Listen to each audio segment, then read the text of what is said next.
Hello everyone, welcome to Proxy Gyan. मेरा नाम शबाज है दोस्तों। उम्मीद करता हूँ आप सब अच्छे होंगे। तो आज हमारा प्रिंसिपल ऑफ बिजनेस मैनेजमेंट का पार्ट 3 हम डिस्कस करने वाले हैं। जैसे कि आप सभी लोग जानते हैं कि हमने पार्ट 1 और पार्ट 2 सक्सेसफुली कंप्लीट कर लिया है, जिसमें हमने पढ़ा basics of management, functions of management, what is the significance, what are the types. Okay, तो आज हम पढ़ेंगे इसके एस्पेक्ट्स क्या होते हैं बिजनेस मैनेजमेंट के, और प्रोफेशनल मैनेजमेंट किसे कहा जाता है। This is also very important point of examination point of view, अगर आप देखें तो वेरी इंपॉर्टेंट है। तो चलिए आज का लेक्चर हम शुरू करते हैं विदाउट टाइम वेस्ट। तो आगे बढ़ने से पहले मैं आपको एक छोटा सा रिमाइंडर देना चाहता हूं दोस्तों, कि अगर आपको कोई भी मैथ्स के डाउट्स हैं फ्रॉम एनसीईआरटी से लेकर यूपीएससी तक, सारे कॉम्पिटेटिव एग्जाम्स के डाउट्स अभी आपको रियल टाइम में सॉल्व कर दिए जाएंगे हमारे एक्सपर्ट मैथ्स एजुकेटर के द्वारा। आप इनसे जो है पर्सनल सेशन बुक कर सकते हैं। हमारा वेबसाइट विजिट कीजिए www.proxygyan.com, और कोई भी डाउट्स हो, चाहे कोई भी चैप्टर्स हो, वो आपको इजीली सॉल्व करके देखेंगे। और साथ ही साथ जो है आपको पर्सनल गाइडेंस में मिलेगा कि आप इस सब्जेक्ट में किस तरह से आप प्रिपेयर हो सकते हैं। और साथ ही साथ हमारे जो एजुकेटर हैं, जो एक्सपर्ट एजुकेटर विरोनिका मैम, उनके एक एग्ज़ाम काउंसलिंग भी चल रही है, उसमें आप वहाँ पे विजिट कीजिए, क्योंकि कई लोगों को पता नहीं कि क्या प्रिपेयर होना चाहिए, किस तरह से प्रिपेयर होना चाहिए। ओके, कौन से फील्ड के लिए कौन से कॉम्पिटेटिव एग्जाम्स आपको लिखना चाहिए, ये सारा कुछ आपको एग्जाम काउंसलिंग के द्वारा दिया जाएगा हमारे एक्सपर्ट एजुकेटर के द्वारा। तो जल्दी जाइए, आज ही विजिट कीजिए और अपने टाइम और रिक्वायरमेंट के हिसाब से आप सेशन को बुक कर सकते हैं। तो चलिए दोस्तों, आज हमें जो है बेसिक डिफरेंस मैं आपको समझाऊंगा कि एडमिनिस्ट्रेशन और मैनेजमेंट का दोनों का डिफरेंस क्या है। This is also very important, क्योंकि कई सारे कंफ्यूजन रहता है दोनों के बीच में। आज इस लेक्चर के माध्यम से मैं आपको इस कंफ्यूजन को दूर कर दूंगा। तो जैसे कि आप टेबल पे यहाँ देख रहे हैं, तो अगर आप नोट्स बना रहे हैं तो आप शॉर्टकट में लिख लीजिए। So administration is nothing but it's a thinking function. Okay, जो सोचती है, जो नए नए पॉलिसीज लेकर आती है, जो फॉर्मुलेट किया जाता है, depends upon the feedback, depends upon the reactions from the public, okay, and depends upon the need and requirements. उसके हिसाब से जो पॉलिसीज बनाई जाती है ना, उसको हम एडमिनिस्ट्रेशन कहते हैं। नेक्स्ट हो गया management. Management is nothing but जो इंप्लीमेंट करता है, simple. Okay, management is an executive और doing function. Administration is making function, management is a doing function. Next हो गया स्कोप। स्कोप की अगर बात करें तो मेजर पॉलिसीज जो है, ऑब्वियसली एडमिनिस्ट्रेशन में आपको कई सारे गवर्निंग बॉडीज रहते हैं। ओके, बोर्ड ऑफ डायरेक्टर्स रहते हैं, वहाँ पे कई सारे एक्सपर्ट्स को बुलाया जाता है। तो दे विल डिसाइड कि देखिए भाई, मार्केट में जो इस तरह से अभी डिमांड चल रहा है, तो आप अपने पॉलिसीज को किस तरह से रेनोवेट करेंगे, किस तरह से मॉडिफाई करेंगे। That is administration. नेक्स्ट हो गया management. Management obviously with the implementation of this object and policy. देखिए, मैनेजमेंट का ज्यादातर पार्ट आपको इम्प्लीमेंटेशन में ही मिलेगा। Okay, so they play very less role in deciding factor, even though they have a role in administration. They will suggest कि किस तरह से जो है डिमांड चल रहा है मार्केट में, but any how deciding authority will come under the administration only. Implementation आपको मैनेजमेंट में जाएगा। नेक्स्ट हो गया लेवल। सो एडमिनिस्ट्रेशन मेनली आपको टॉप लेवल ही रहेगा दोस्तों, जैसे मैंने आपको अभी बताया कि बोर्ड ऑफ डायरेक्टर्स रहते हैं इसमें, और सीईओ, एमडीज, ये लोग बैठकर डिसाइड किया जाता है। और मैनेजमेंट लेवल ऑब्वियसली मिडिल और लोअर लेवल के मैनेजमेंट को डील करता है। ओके, किस तरह से इंप्लीमेंट किया जाएगा, किस तरह से प्रोडक्शन डेवलप किया जाएगा, वर्कर्स के रिलेटेड, उनके जो क्लर्क्स हैं उनके वेलफेयर के रिलेटेड, ये सारा कुछ मैनेजमेंट देखता है। And administration consist of only top level function.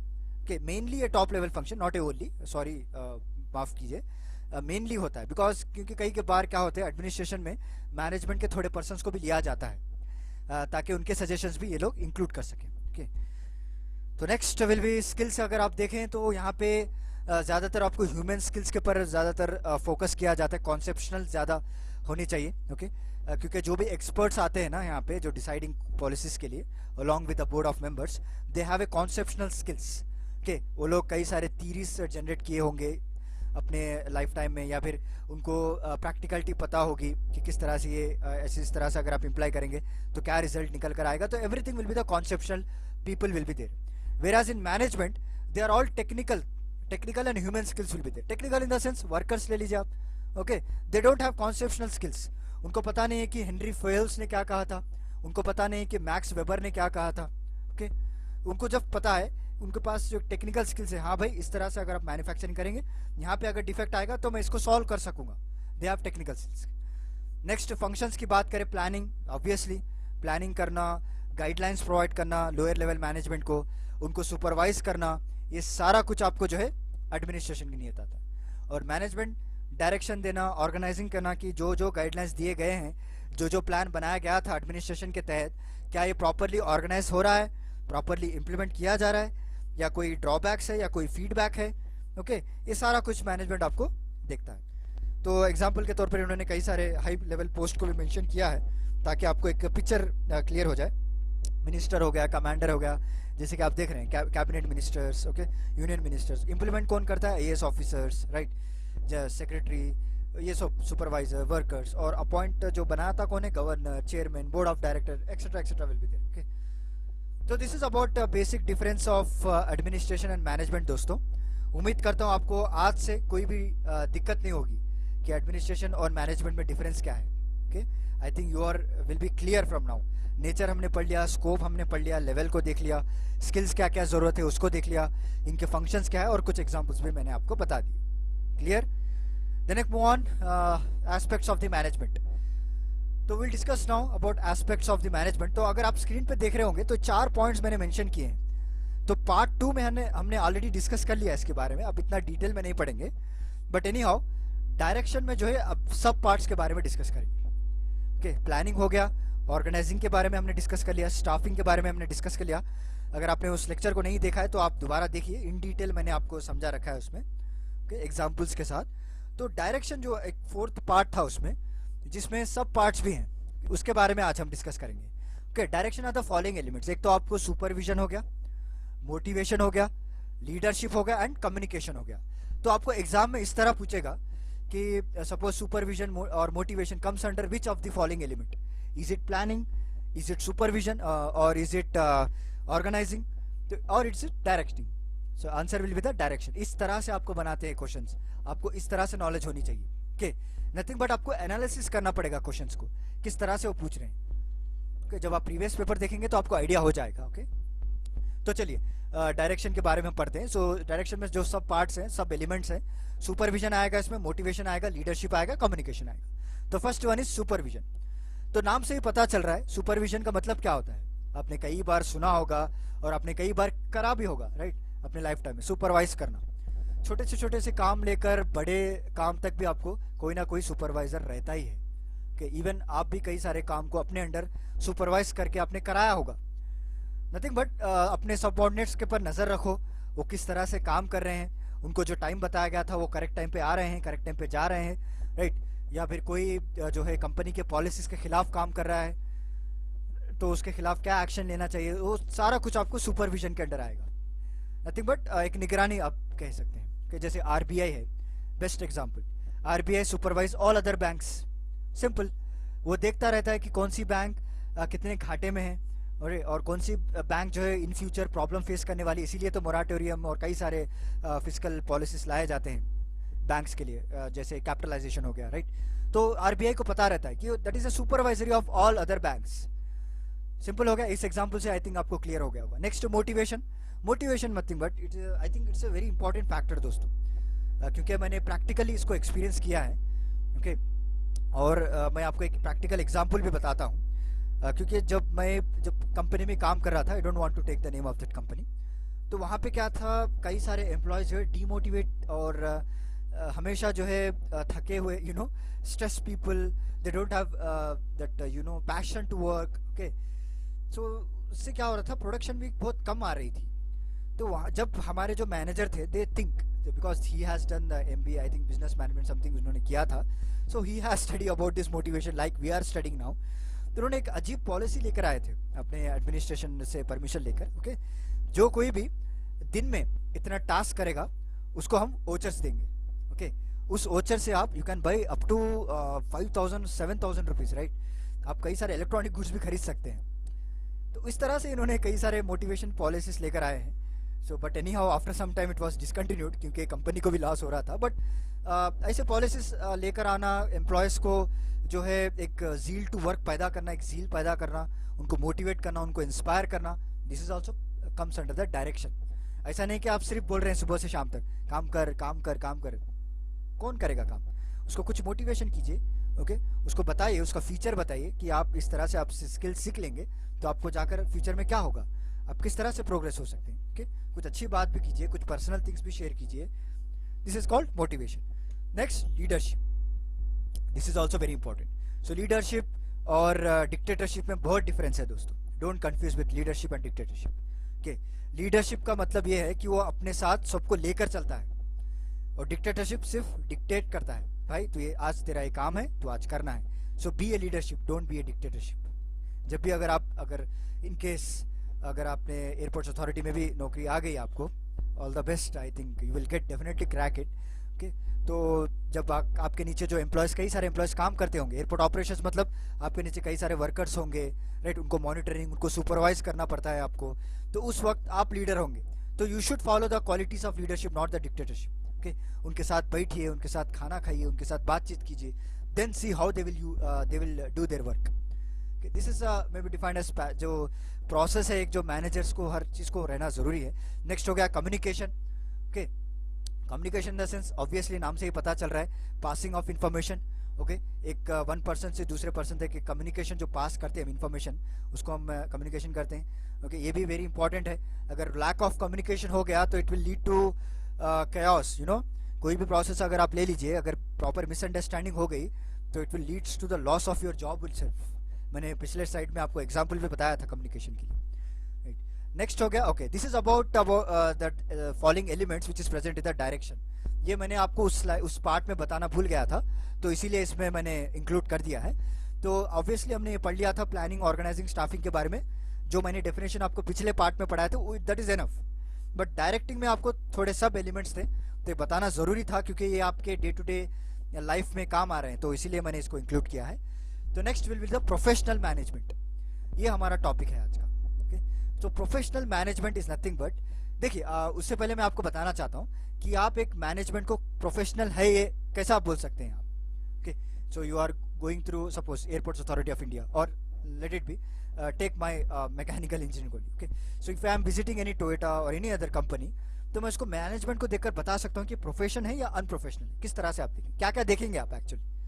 Okay, पहली बात, आप उसका कैरेक्टरिस्टिक्स देखेंगे, जो हमने पढ़ा था कि क्या ये सारे फॉलो हो रहा है। ओके, और उसके बाद उसके जो सिग्निफिकेंस देखेंगे, और उसके बाद गाइडलाइंस देखेंगे, आप उनके पॉलिसीज़ को देखेंगे। तो सारा कुछ अगर आप दिख रहा है तो प्रॉपर मैनर में लगा हुआ है, then it is known as professional management. Clear हो गया आपको। सो एक्चुअली जो एक एक्सपर्ट्स थे, हुले उनका नाम था।